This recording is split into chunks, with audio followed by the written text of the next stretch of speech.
Ba, ba, ba. All right, greetings. Live from the survival pod out here in the wasteland. This is Freedom Phil. Like to subscribe. What's the topic? Considering how many organizations can be recognized as an actual threat, like even down to like levels of gangs, gang violence, destruction, terrorizing people. Why is it when it comes to Antifa, why is it that we have this like weird, like it's almost like an annoying, urban pest, like, trash pandas? Like nobody takes it really seriously, even though they have been labeled as a terrorist group. Think about that for a second. And I think I know the answer to this. Yeah, this is Freedom Phil. Like, subscribe. Let's get into it. And always turn up the video speed. And why I always say that? Because you watch videos faster. That's why the channel is called Turn Up the Video Speed. It's literally an instruction. When I upload this, you should be watching at 1.75. Yeah, let's get into it. I'm just like watching some of these so-called protest videos. And you got these people out there that are nuts. And they're that type of nuts where if these people could kill you and get away with it, they would. Not all of them, but there's enough of them that would. And where do you see this kind of horrific, destructive behavior? Well, you see it with animals at times. When an animal loses its fear of mankind because it's been socialized, urbanized, that there's no consequences for its bad behavior. It's not like it's domesticated and loyal. It's literally a problem that you think is cute. I would argue a lot of what we see with the protesting is similar to that. Like, yeah, we're protesting. It's a cause. It's more like a fashion trend, to be honest. It's just what people are doing. Yeah, we're going to the protest. And, when it comes to men versus women, I can't remember what the movie was. It was Jack Nicholson. So how do you write women so well? I take a man and I take away reason and accountability. That's a great line. But if you think for a second, if you go across the world and you have a peaceful area and you introduce what is effectively an invasive species of any different sort, and let's even look at this, invasive species as animals for just a moment. Like places like, raccoons are cute, for instance. And because there was a movie back in the day in Japan, there was a bunch of people who wanted to get a North American raccoon. They thought they have them as pets. And for the most part, that really didn't work out. So they end up just like the problems we see in Florida with reptiles that shouldn't be there. You have tons of raccoons. And, they're predicating in all these little lizards and all these other little things. And what ends up happening is the whole atmosphere there. Basically, the environment gets completely destroyed. Well, what about with people? You don't think this is the case with people? You really don't think that's the case? We're so sensible, we're so rational because we're people. I don't think that's anywhere close to the truth. I think we are, if left to do whatever we want as a species, we can do some horrific shit. If you take away reason and accountability for a lack of reason's choices, I don't care whether it's man, woman, child, whatever. Because you look at some of the protesters, and they're all up in your face when they got a mob of people. They got a mob of people up in your face. And they're willing to, bricks, burning things down, breaking windows. In some cases, if they feel like they can get away with it, yeah, they're going to be taking, trying to knife you, maybe even shoot you. Now, does that sound similar to what you see with gangs?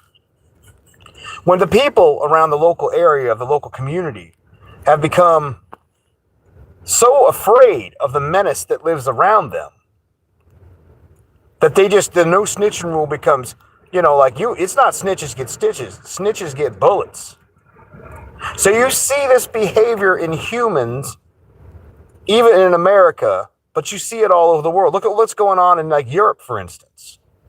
You have an invasive culture that is predicating on a high trust, docile culture, to the point where the docile culture is starting to wake up and say, you know what, if we don't stand up and fight, there won't be anything left.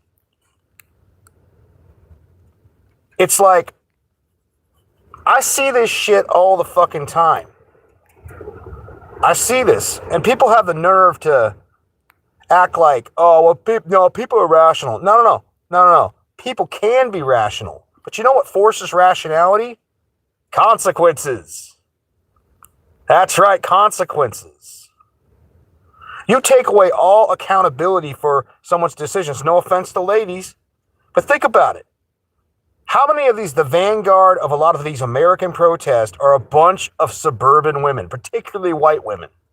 And then the simp men that are following them. Look at how they're trying to, grift your children, groom your children into being protesters, using them as human shields. And you watch what happens with some of these women the minute consequences come. Some are crying, screaming. They start screaming like a fucking toddler that you said no to in the checkout line for a candy bar. Like that one chick, that big fat chick, squealing like a pig when she started doing, crazy things, and they just finally just pepper sprayed her and tased her. And this is the first time in that woman's life she's ever had accountability in any real way. See, as a man, we are regularly, told, you screw up, yeah, hammer's gonna come down on you. But now imagine for a second, you got groups of people in America, and I'm not trying to be rude, but I'm going to be honest. I think most of the Antifa is a bored suburban white problem. People that they're doing well enough not to have to use any reason or logic, but not so well that they don't care about the problem at all. Like, for instance, when I've talked about retirement by 30 many a times, there's no reason that anybody couldn't do that. They couldn't go out and be a minimalist, live efficiently, save, work, invest, buy cheaper property, whether it's an RV or a tiny home. No, anybody could do that. Anybody could be a plumber, electrician, drive truck. The younger you get into, the better off you are. But that's an answer that actually requires some pain. Yes, work is pain. Work is suffering. And by the way, any of you want to talk that are watching, subscribe and you can talk in the chat. Just because you talk don't mean I'll read your statements, but just being real, I expect something from you if you expect me to give something back. No different than any other transaction. But we're talking about people that the slightest amount of real work, that's too much. They were coddled. And yeah, people say, well, there's a lot of Latinos and blacks in Antifa. Sure. But the massive, I don't know, the word vanguard of Antifa is white people. And this reminds me of what I've heard back in the day when it came to the origins of feminists. When it comes to the origins of feminists. This was a bunch of women that after World War II, not the original origins, the first wave, but really got to the second wave, like this 50s and 60s wave. It was a bunch of bored women saying, is this all there is for my life? And then a bunch of other women sabotaging their mindsets.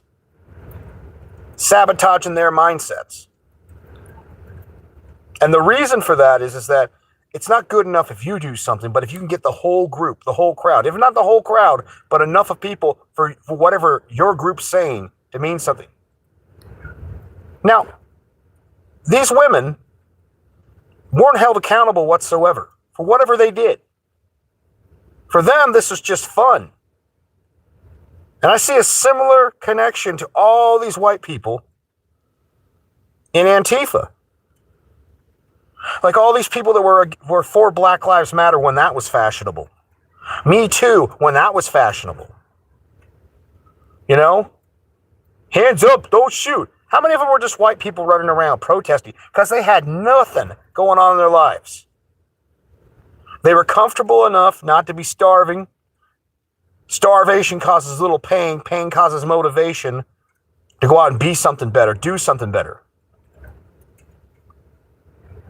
Because I'm telling you right now, a lot of times you see these protests, I don't see a lot of African Americans in it. Sometimes I see a handful of Latinos, but mostly I see suburban Karen housewives and white gutter punks. Basically fucking people that have nothing better to do and losers that are on the system. And some of them are just there for the love of the game. And it all comes back to, without accountability, you will get these invasive species. If you have a docile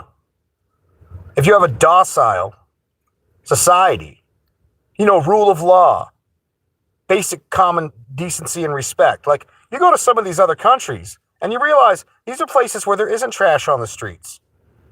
People aren't graffitiing things. These people are actual normal people, as a society should run. Some of the Asian societies, you'll see that. And if you screw up, there's a social shaming of you. Like you're bringing dishonor to your own people. What would your parents think? Well, I can tell you this. In America, we got away from giving a goddamn what anybody else thinks. It's me, and all about me, and what makes me feel good now. Don't get me wrong. I don't think you should be beholden to a bunch of other people necessarily, but you shouldn't be so wilding out that you end up burning shit down and acting like, what? Now, I don't know. Maybe it's all the shitty education we have. 13 years and your kids are good enough to do what? Flip hamburgers, stock dollar store shelves. And someone who walked across the border yesterday can do that job better than your kids. Maybe it's the shitty university educations. There's some people that have estimated that 90% of women's university educations effectively are fucking worthless. Sure, she works a job and contributes to GDP, but when you really run the numbers, they're not actually really making anything that matters. All they're doing is making everything cost more and putting bills on themselves and usually their husbands. You have a bunch of people that have had smoke, had like sunshine and bullshit blowing up their ass for so long. I'm college educated. I'm this, I'm that. Yeah, but you're still broke. That's a nice purse that you bought on credit. That's a car that you don't even own. This giant house that you have to have. This giant ass house. They cost way more and you don't actually need this shit. You're so far in debt that all it will take is losing your job for a month. And you start being worried about losing it all. That is not a boss. That is a well-dressed slave. That is like a house slave. How many Americans were groomed into that? And then instead of actually saying, where were the grandparents, where were the parents, to slap some common sense into these children when they were still children? No, the only message a lot of these fools get is effectively, well, it's the government, it's the corporations, that other group of people over there. Why aren't the men working? Well, maybe because you call them Nazis and fascists and you treat them like shit on a regular basis. I tell you this, if these individuals out there acting a fool in this Antifa or whatever, because they're gonna rebrand. Eventually that'll go out of fashion and they'll come up the new protest movement. Because that's how the Democrats work. In fact, in some cases, that's the Republicans too. They use these groups until the name gets too much shit on it, and then they just make another group. How many of these problems really come back to one simple outlook? A bunch of bored suburban scumbags that want to have meaning. And we used to have religion. We used to have after World War I, World War II, and of course Vietnam as well, we had kind of a cohesive culture to some degree. Despite the fact that we may disagree on some things, we were all Americans. And maybe we could blame this on the CNN, Fox News, people building up the pressure cooker. Us versus them. Oh, it's you, working class, versus some rich person you've never met. The rhetoric, the propaganda. That now people's social movements are their religion. And how do you deal, especially when it comes to the women? Because behind the women come the simp men that are willing to do the extreme violence. You know an example of this? And I'm not trying to talk shit about the trans people. But how you see some of these trans people going nuts, and I think there's just nuts people acting like they're trans. Let me repeat that. There are people that are pre-nuts, that are crazy, and they use trans as a shield. But these people, for how long, have never been held accountable for their bullshit behavior, their BS opinions. There hasn't been the justified spanking that's needed to happen to a lot of these people. I don't care if you're a woman, a child, a man, your jackass behavior has not been punished, and therefore you don't think. Because like I said earlier, it is pain and adversity that makes you be a rational person. And maybe that's why, like I said, a lot of these protest movements, Antifa, or whatever you want to call it, because it'll rename, rebrand, I got to admit, it's a bored suburban white problem. One could say, what about the gangs in the cities? And we'll have that conversation another day. There's a whole myriad of factors that led to what you saw, like urban poverty versus rural poverty. It's a whole separate conversation. It's long, too. So anyhow, that's my thoughts. Freedom Phil, like and subscribe. Y'all take it easy. I appreciate any of the likes. And if anybody wants to subscribe and you can talk. Anyways, peace.